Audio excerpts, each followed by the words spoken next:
दोस्तों, ये कहानी एक ऐसी खूबसूरत लड़की की है जो दिन में तो एक स्टूडेंट होती है, लेकिन रात होते ही वो अपना रूप बदल लेती है और अपने से बड़ी उम्र के लोगों से पैसे लेकर उन्हें हर तरह से खुश करती है। लेकिन दोस्तों, कहानी में ट्विस्ट तब आता है जब एक दिन इस लड़की की मुलाकात 80 साल के बूढ़े आदमी से होती है और इस लड़की को उस बूढ़े आदमी से प्यार हो जाता है। इसके बाद वो बूढ़ा आदमी इस जवान लड़की के साथ क्या क्या कांड करता है, ये देखने के बाद आप भी अपने आप को बिल्कुल नहीं रोक पाओगे। तो बिना टाइम वेस्ट किए जल्दी से शुरू करते हैं। कहानी की शुरुआत में हम ईसा नाम की लड़की को देखते हैं, जो हमारी कहानी की मेन कैरेक्टर है। ईसा एक बीच के किनारे हल्की हल्की धूप ले रही होती है। तभी ईसा का ब्रदर सैम उसे ढूंढते हुए बीच पर आता है। सैम ईसा को बताता है, तुम्हारा बॉयफ्रेंड तुम्हें ढूंढते हुए घर तक आ गया है। दरअसल ईसा ने अभी अभी एक नया बॉयफ्रेंड बनाया था जिसका नाम टॉम है। ईसा अपने भाई सैम से कहती है, तुम इस बारे में मॉम को कुछ नहीं बताओगे। वहीं अब ईसा अपनी फैमिली के साथ बैठकर लंच कर रही होती है। तभी उसकी मॉम को भी उसके बॉयफ्रेंड के बारे में पता चल जाता है। ईसा की मॉम ईसा को अपने बॉयफ्रेंड को लंच पर बुलाने के लिए कहती है, लेकिन ईसा टॉम को अपने घर नहीं बुलाना चाहती थी क्योंकि उसे टॉम में ज्यादा इंटरेस्ट नहीं था। वहीं अगले दिन ईसा जब फिर से बीच पर जाती है तो टॉम भी वहां आ जाता है। टॉम ईसा को आज रात अपने साथ डेट पर चलने के लिए कहता है। रात के समय ईसा टॉम के साथ डेट पर जाने के लिए अपने भाई सैम से मदद मांगती है। दरअसल ईसा की मॉम उसे रात को बाहर नहीं निकलने देती थी, इसलिए सैम अपने मॉम डैड को बातों में उलझाता है और इसी मौके के फायदा उठाकर ईसा घर से बाहर चली जाती है। ईसा टॉम के साथ काफी टाइम बिताती है। वो दोनों साथ में वॉक करते हैं और बीच के किनारे आकर बैठ जाते हैं। बातों बातों में टॉम ईसा को गर्म कर देता है और उसके संतरों को छूता है। ईसा ने भी इससे पहले किसी के साथ अपना खाता नहीं खुलवाया था, इसलिए वो भी बीच पर ही सैम के हथियार का स्वाद लेने लगती है। वहीं अब काम खत्म होने के बाद टॉम ईसा को उसके घर छोड़ देता है। ईसा जब घर आती है तो उसका भाई सैम ईसा से उसके बारे में पूछता है, लेकिन आज ईसा को कुछ अच्छा नहीं लग रहा था क्योंकि उसने पहली बार किसी इंसान को अपनी बुलबुल के मजे दिए थे। इसलिए ईसा सैम को अपने रूम से जाने के लिए कहती है और उसे कुछ नहीं बताती। वहीं कुछ दिनों बाद ईसा का बर्थडे होता है, इसलिए उसके मॉम डैड अपनी पूरी फैमिली के साथ ही ईसा का बर्थडे सेलिब्रेट करते हैं। इसी तरह से कुछ दिन बीत जाते हैं और अब ईसा की छुट्टियां खत्म हो चुकी थी। दरअसल ईसा अपनी फैमिली के साथ ही यहाँ समर वेकेशन पर यहाँ आई हुई थी, इसलिए अब वो यहाँ से चली जाती है। ईसा जब यहाँ से जा रही होती है तभी टॉम भी उसे देख लेता है। टॉम ईसा से बात करना चाहता था, लेकिन ईसा उसके ऊपर ध्यान नहीं देती और वहाँ से चली जाती है। वहीं अब हम कुछ सालों बाद का सीन देखते हैं। ईसा एक होटल में अपने एक क्लाइंट से मिलने के लिए जाती है। दरअसल ईसा अब पैसे कमाने के लिए लोगों को खुश करने का काम करने लगी थी। ईसा का आज का क्लाइंट एक बूढ़ा आदमी होता है जिसका नाम जॉर्ज होता है। जॉर्ज ईसा को देखकर कहता है, तुम तो काफी जबान हो, जबकि तुमने मुझे अपनी उम्र ज्यादा बताई थी। ईसा जॉर्ज की बातों पर ज्यादा ध्यान नहीं देती और उसके पास जाकर बैठ जाती है। जॉर्ज ईसा से उसके बारे में पूछता है तो ईसा जॉर्ज को बताती है वो एक स्टूडेंट है और वो ये सब पैसे कमाने के लिए कर रही है। वहीं अब जॉर्ज ईसा की तारीफ करने लगता है और उसे गर्म करके उसकी बुलबुल के मजे लेने लगता है और उसे पूरी तरह से खुश कर देता है। अगले सीन में हम ईसा को उसके स्कूल में देखते हैं जहाँ उसकी क्लास चल रही होती है, लेकिन ईसा का वहाँ भी मन नहीं लगता है। क्लास खत्म होने के बाद ईसा के पास उसका एक क्लासमेट आता है। वो ईसा को काफी पसंद करता था, लेकिन ईसा उसे पसंद नहीं करती है, इसलिए वो उससे ज्यादा बात नहीं करती। वहीं अब ईसा इसी तरह से अपना काम करती है। एक दिन ईसा को एक बिजनेसमैन मिलने के लिए बुलाता है और उसके साथ अपनी सारी इच्छाएं पूरी करता है। बाद में जब वो बिजनेसमैन जाने लगता है तो वो ईसा को उसके पूरे पैसे नहीं देता। ईसा जब इस बारे में उससे बात करती है तो वो आदमी ईसा से कहता है, तुम्हारे लिए इतने पैसे ही काफी हैं क्योंकि तुम इतनी खास नहीं हो। ये कहकर वो वहाँ से चला जाता है। इसी तरह से कुछ दिन बीत जाते हैं। ईसा को अब समझ आ गया था उसे अब पहले लोगों से पैसे ले लेने चाहिए। एक दिन ईसा की मॉम ईसा को अपने साथ थिएटर में मूवी देखने के लिए चलने के लिए कहती है, लेकिन ईसा पहले तो उनके साथ चलने से मना कर देती है। लेकिन ईसा की मॉम के रिक्वेस्ट करने पर ईसा भी उनके साथ जाने के लिए तैयार हो जाती है। दरअसल ईसा की मॉम को नहीं पता था ईसा पैसे कमाने के लिए ईसा कैसे कैसे कांड करती है। अगले सीन में हम ईसा को थिएटर में देखते हैं। वहाँ ईसा जब बाहर खड़ी होती है तो उसे वहाँ अपना बूढ़ा क्लाइंट जॉर्ज दिखाई देता है। जॉर्ज भी एक लड़की के साथ वहाँ आया हुआ था। ईसा जॉर्ज को देखकर उसे अजीब नजरों से देखती है। इसके बाद ईसा जब अंदर जाने लगती है तो उसे अपनी मॉम भी किसी और आदमी के साथ मजे करते हुए दिखाई देती है। ये देखकर ईसा को समझ आ जाता है उसकी मॉम का चक्कर चल रहा है। वहीं थोड़ी देर बाद जॉर्ज ईसा को मैसेज करता है और उसे मिलने के लिए रूम में बुलाता है, तो ईसा भी जॉर्ज से मिलने के लिए उसके पास चली जाती है। जॉर्ज ईसा के साथ मजे करता है। काम खत्म होने के बाद ईसा जॉर्ज से पूछती है,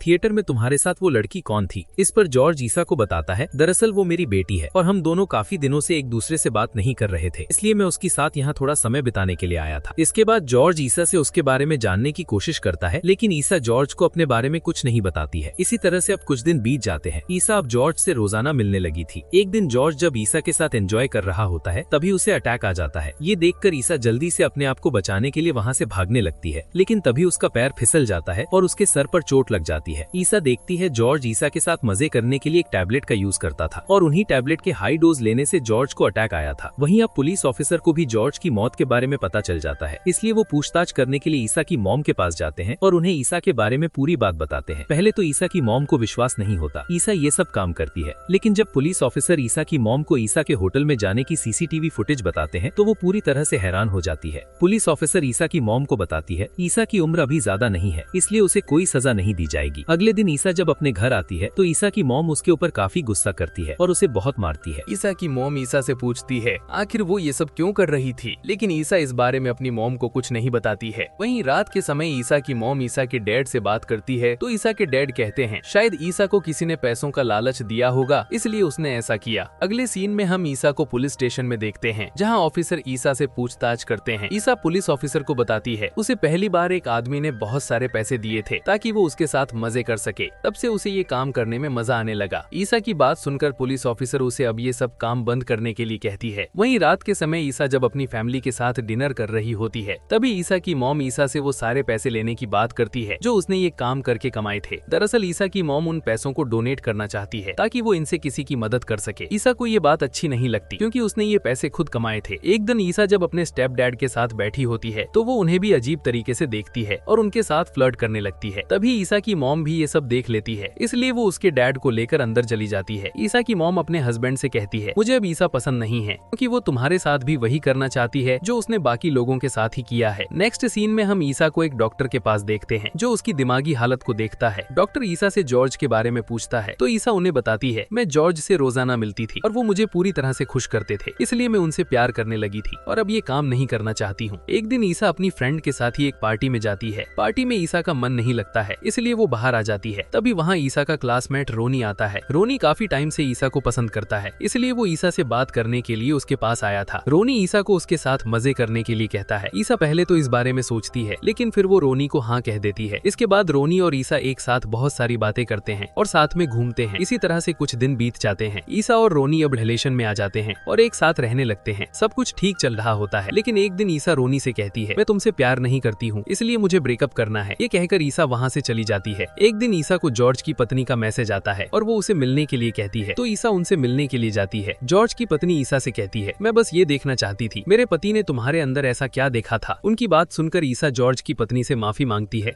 इस पर जॉर्ज की पत्नी कहती है इसमें तुम्हारी कोई गलती नहीं है, क्योंकि जॉर्ज अक्सर बीमार रहता था और तुम बिल्कुल मेरे जैसी दिखती हो, जैसे मैं जवानी में दिखती थी, इसलिए जॉर्ज तुम्हारे अंदर मुझे महसूस करता था। इसके बाद जॉर्ज की पत्नी ईसा को उसी रूम में लेकर जाती है जहाँ ईसा अक्सर जॉर्ज से मिला करती थी। ऐना ईसा को अपने पास सोने के लिए कहती है और बिल्कुल इसी तरह से ईसा को सहलाती है जैसे जॉर्ज उसे सहलाता था। ईसा को इससे बहुत अच्छा लगता है और उसे नींद आ जाती है। दरअसल दोस्तों, जॉर्ज के जाने के बाद ईसा पूरी तरह से टूट चुकी थी। वो रोनी के साथ ही रिलेशन में तो थी, लेकिन वो उसके साथ खुश नहीं थी। इसी तरह से जॉर्ज की पत्नी भी अपने पति जॉर्ज से बहुत प्यार करती थी, इसलिए वो ये देखना चाहती थी आखिर ईसा में ऐसा क्या है जो जॉर्ज उससे इतना प्यार करने लगा। ये सब जानने के बाद जॉर्ज की पत्नी को पता चलता है वो भी जवानी में बिल्कुल ईसा की तरह ही दिखती थी, इसलिए जॉर्ज अपनी पत्नी को महसूस करते हुए ईसा के साथ उसके बेहतरीन पल बिताता था। कहानी के अंत में हमें ये समझ आता है ईसा बस अपने आप खुश करने के लिए अलग अलग लोगों के साथ जाती थी, लेकिन जो पल उसने जॉर्ज के साथ बिताए वो उसकी जिंदगी के सबसे बेहतरीन पल थे। वहीं जब जॉर्ज की पत्नी ईसा को सहला रही होती है भी ईसा को नींद आ जाती है और इसी सस्पेंस के साथ ही इस कहानी का अंत हो जाता है। दोस्तों, कहानी की एंडिंग ज्यादा मजेदार नहीं रही, लेकिन फिर भी कमेंट करके बताना आपको कैसी लगी। मिलते हैं किसी नेक्स्ट बेहतरीन कहानी के साथ, तब तक आप वीडियो को लाइक और चैनल को सब्सक्राइब कर दीजिए। Thanks for watching.